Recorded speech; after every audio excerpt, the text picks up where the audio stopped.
अगर suicide note होता तो ये ओपन और शट केस हो जाता, उसी वक्त केस खत्म हो जाता, हम लोग सब बिलीव भी कर जाते। In the absence of a suicide note there are many questions that crop up, और वो ये कि जो लड़का रात को पार्टी कर रहा था, जो सुबह उठ के प्ले स्टेशन पे था, जो एक ग्लास जूस मांगता है, आके बैठता है, उसके मन में अचानक ऐसी क्या बात कौंधी, उसने कहा चलो अब उठते हैं सुसाइड करते हैं। ये बात हजम नहीं हो रही। लोग सीसीटीवी कैमरा से छेड़छाड़, उसने कई सिम कार्ड्स पिछले महीनों में करीब 50 सिम कार्ड चेंज किए। क्या वजह थी? सिम कार्ड आदमी क्यों चेंज करता है? सिम कार्ड आदमी तब चेंज करता है जब वो किसी को अवॉइड करने की कोशिश कर रहा हो, किसी से बचने की कोशिश कर रहा हो, जब कोई थ्रेट हो, जब कोई खौफ हो, तो वो सिम कार्ड चेंज किया जाता है। फिर जो ऊंचाई बताई जा रही है वो इतनी कम है, क्योंकि बम्बई में जो छत है इससे ऊपर नहीं होती, वहाँ उसके ऊपर बिस्तर पे चढ़ के फिर उनका कद जो 6 फीट का था, तो जगह ही नहीं बच जाती है कि आप लटकें। फिर पहले इस कपड़े से, फिर बाथरोब से, फिर कुर्ते से लटका, वगैरह वगैरह, ये बात निकल रही। और जो एक बहुत अहम तथ्य जो निकल के आया है प्राइमा फेसी, वो ये है कि गले में जो लाल निशान है, अगर वो कुर्ते से किया गया तो वो मोटा होना चाहिए, वो एक रस्सी का निशान लगता है। और अमूमन, बल्कि हर बार जबकि कोई ख़ुदकुशी करता है तो उसमें वी का निशान होना चाहिए, क्योंकि रस्सी ऊपर की तरफ आता है। देखिए, मैं कोई फोरेंसिक एक्सपर्ट नहीं हूँ, ना मैं सीबीआई के बिहाफ पे बोल रहा हूँ, मैं वही बोल रहा हूँ जो सवाल सबके दिमाग में आज है। तो वो निशान बिल्कुल सिमेट्रिकल, गोल, चारों तरफ से बराबर का एक निशान बना, जबकि उसको ऊपर की तरफ से होना चाहिए। दूसरी बात, आदमी जब खुदकुशी करता है तो उसका चेहरा जो है वो डिस्टॉर्ट हो जाता है, विकृत हो जाता है, क्योंकि यू डाई ऑफ एस्फिक्सिया, एस्फिक्सिएशन से जब आप मरते हैं, चोक करके मरते हैं, आपकी आंखें बाहर आ जाएंगी, आपकी जीभ बाहर आ जाएगी, they will be frothing by at the mouth, saliva निकलेगा, आपकी गर्दन टूटेगी, जहाँ से कपड़ा लगाया गया है वहाँ रॉड, पंखे का जो ब्लेड्स है उसमें वो टेढ़ा मेढ़ा हो सकता है। ऐसा कुछ भी नहीं लगा। और भी बहुत सारी बातें निकल के आई हैं। क्या इसमें एक फिनेंशियल एंगल था, एक प्रोफेशनल राइवलरी थी, या कोई इमोशनल टर्बुलेंस था? लोगों का कहना है वो बाइपोलर था, यानी कि दो शख्सियत एक शख्सियत के अंदर जब आ जाती है, जिसको स्किज़ोफ्रेनिया भी कहते हैं, जहाँ हर चीज़ द्विपक्षीय हो जाता है, जहाँ आदमी को समझ में नहीं आता वो क्या कह रहा है, क्या कर रहा है, उसको क्लिनिकल डिप्रेशन का भी नाम दिया जाता है, मैनिक डिप्रेशन का भी नाम दिया जाता है। इस सब के तहत ये क्या हुआ अचानक? और अगर उसने प्रोफेशनल राइवलरी की वजह से ही हुई, तो वो लोग कौन थे जिनकी वजह से, that is called abetment to suicide. अगर आपने आत्महत्या भी नहीं किया, लेकिन उनके पीछे वो कौन लोग थे जिन्होंने ऐसी परिस्थितियाँ पैदा की जिसकी वजह से वो मजबूर हो गए अपने जान लेने। यही सारे सवालों को लेके मैंने ये मुहिम की शुरुआत की, जिसमें लोग जुड़ गए हैं।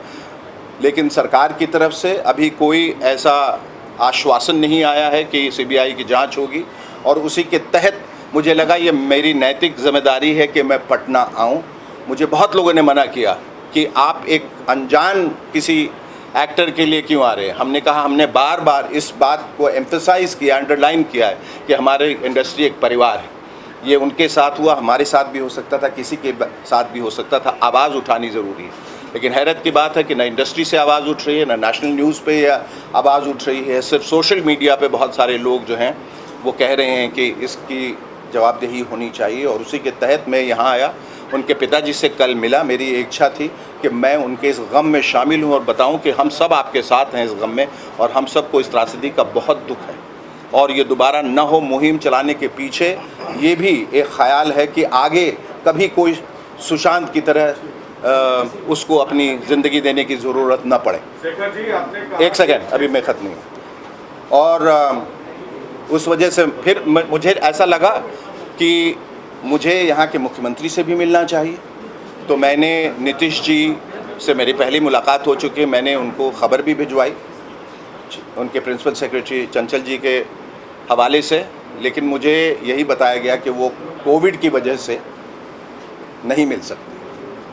कोविड की वजह से वो नहीं मिल सकते, लेकिन तेजस्वी जी मिल सकते हैं, क्योंकि इनको कोविड का डर नहीं है। डर नीतीश जी को और मुझे भी नहीं है। हम लोगों को अपनी शायद जान का खौफ नहीं है।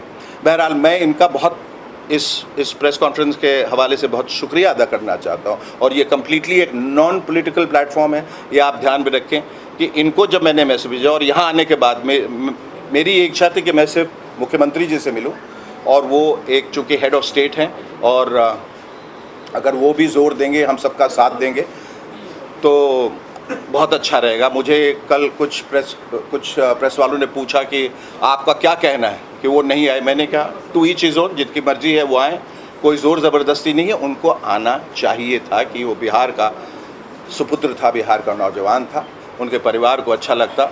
मुझे बाद में किसी ने बताया कि तेजस्वी जी वहाँ गए थे, उनके पिता से मुलाकात की, वहाँ वक्त गुजारा। तो मैंने इनसे दरख्वास्त की और मुझे इन्होंने तुरंत कहा कि आप आ जाइए और जो भी मैं मदद कर सकता हूँ मैं करूँगा। तो मैं इनका बहुत बहुत आपका आभारी हूँ और बहुत शुक्रिया। आपको क्या लगता है शेखर जी, कौन लोग इसमें है, फिल्म इंडस्ट्री से जुड़े कौन लोग इसमें शामिल हैं? काश मैं जान पाता। अगर मेरा सवाल ये सुन लीजिए, गैंगिज्म, एक सेकंड, मैंने सुन लिया, उसी का सप्लीमेंट है, सवाल सप्लीमेंट सुन लीजिए, एक बार जवाब दे दीजिएगा। नहीं, पहले आप मेरी बात सुनिए फिर मैं आपका जवाब दूंगा। मैंने गैंगिज्म की जब बात की है, गैंगिज्म का ये मतलब नहीं होता अंडरवर्ल्ड के लोग। गैंगिज्म का मतलब होता है कि कुछ लोग जो मिलके एक कुनबा परस्ती करते हैं। आपको वहाँ 30 साल हो गए, आप एकदम भली-भांति जान रहे हैं जी, वो वही लोग नहीं रहते। सुन जाइए, मैं बोल सकता हूँ नाम, लेकिन मेरे पास प्रमाण नहीं है, इसलिए वो बोलना अनफेयर होगा, गलत होगा।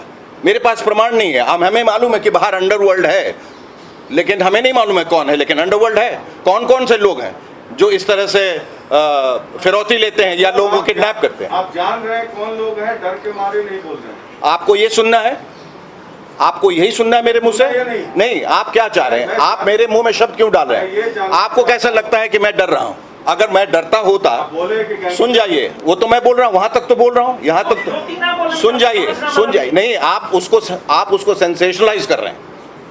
आप उसको सेंसेशनलाइज मत कीजिए। आपने कहा गैंगिज्म है, अभी बोल रहे हैं कि बिल्कुल कुनबा परस्ती है। आप नाम बताइए ना, क्योंकि मैं नाम इसलिए नहीं बता सकता क्योंकि मेरे पास प्रमाण नहीं है। आप जिस ध्येय से मैं आया हूं वो इम्पोर्टेंट नहीं है। गैंगिज्म इम्पोर्टेंट गैंगिज्म नहीं है, इम्पोर्टेंट जांच है। इसमें हम चाहेंगे जो बातें कही हैं, एक और सवाल, एक मिनट, एक सेकंड, आप बात सुन लीजिए ना। सुन लीजिए, इन्होंने जो बात कही, ये गैंगिज्म जो है ये हर एक फील्ड में कहीं ना कहीं से कॉकस भी होता है।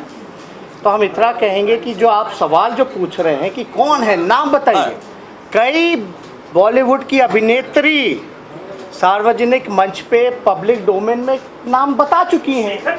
आप बात सुनिए ना, नाम जानना है जिनको, जो ऑलरेडी ओपन आकर के नाम बोला ही है ना उन्होंने। हिमाचल प्रदेश की कंगना रनौत बोल सकती है, बिहार के अरे सुन जाइए आप बात को, आप सुन जाइए बात को। आप पहले मेरी बात सुनिए। मैं ये साबित नहीं करने आया हूं कि वहां गैंग है। मैं कह रहा हूं, मैं ऐसा समझ रहा हूं कि वहां गैंग है, लोग जानते हैं। मैं जांच के लिए आया हूं, मैं गैंग को प्रूव करने के लिए नहीं आया, उनके नाम को उजागर करने। सुनिए, आप सुनिए, अबेटमेंट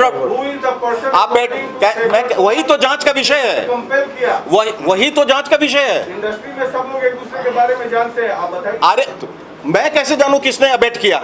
उसी के लिए तो मैं यहाँ आया हूँ कि वो जांच होनी चाहिए, कौन है वो लोग। और मैं जांच पे तवज्जो दे रहा हूं, मैं गैंग पे तवज्जो नहीं दे रहा हूं। मैं कह रहा हूं वो भी एक कारण हो सकता है, इसके बहुत सारे कारण हो सकता है। कोई एक व्यक्ति विशेष हो जो इंडस्ट्री से ना हो सकता है इसका लव एंगल हो सकता है फाइनेंशियल लॉस हो सकता है क्लिनिकल डिप्रेशन हो सकता है इमोशनल टर्बुलेंस हो सकता है सारी वजह हो। तो आप गैंग पे क्यों पड़ गए? वो मेरा विषय है ही नहीं। नहीं, वो मेरा विषय नहीं है। मेरा विषय है कि जांच होनी चाहिए। आपने कहा कि 30 साल के गैप पे जी, पहले शाहरुख खान गए टीवी से फिल्म में और ये सुशांत दोनों सफल हुए, तो क्या शाहरुख खान चाटुकार है इसलिए आगे बढ़ गए? ये मैंने कब कहा? अभी आपने कहा नहीं, आपने कहा कि शाहरुख खान और सुशांत को अभी टीवी से फिल्म में जाके सफल हुए, आपने कहा हाँ मिलाता हुआ आगे बढ़ता है। सुशांत जी चाटुकार नहीं हो पाते, क्या शाहरुख चाटुकार है इसलिए आगे? ये फिर आप शब्द मेरे मुंह में डाल रहे हैं, ये आप फिर शब्द मेरे मुंह में डाल रहे हैं। आप ही के सवाल से आप क्या ये मैंने कहा कि सभी वैसे ही बढ़ते हैं। ये आपने नाम लिया शाहरुख और सुशांत, आपने कब मैंने नाम ये लिया कि वो जो टेलीविजन से इतनी मेहनत से टेलीविजन से फिल्मों में जाना बहुत मुश्किल होता है, ये वो दो नाम है। आप कहाँ ले जा रहे हैं उसको? शाहरुख का सफलता क्या रहा? चाटुकार है कि मैंने काम से सफल? पर ये तो आप गलत जगह ले जा रहे हैं। अब ये इस पे मैं सवाल, इसके लिए मैंने ये प्रेस कॉन्फ्रेंस किया। हमने ये कहा कि आप लोगों की मदद चाहिए कि इस पे जांच हो। आप कहीं हो, आप उसको सेंसेशनलाइज कर रहे हैं। आप उसको सेंसेशनलाइज मत कीजिए। कोई नाम नहीं लिया जाएगा क्योंकि कोई किसी के पास कोई प्रमाण नहीं है। हम जांच के लिए आए हैं कि जांच होनी चाहिए। और एक लड़का हमारा गया है, उसकी वजह जो है उसके फैंस, उसके चाहने वाले, मैं, आप, उनके घर वाले, सब लोग जानना चाहिए और आप लोगों को भी जानना चाहिए। एक क्लोजर ले आइए, किस वजह से हुआ, बात खत्म हो गई। महाराष्ट्र गवर्नमेंट से बात करेंगे इसको? जी बिल्कुल करेंगे सर। आपने अभी तक सभी ने तो यही बात बोला था कि सीबीआई जांच हो, लेकिन अभी तक नहीं। आप वही तो मैं कह रहा हूँ, और क्या मैं कह रहा हूँ कि सभी लोग कह रहे हैं बावजूद इसके नहीं हो रहा। एक मिनट सर पूरी बात सुन लीजिए।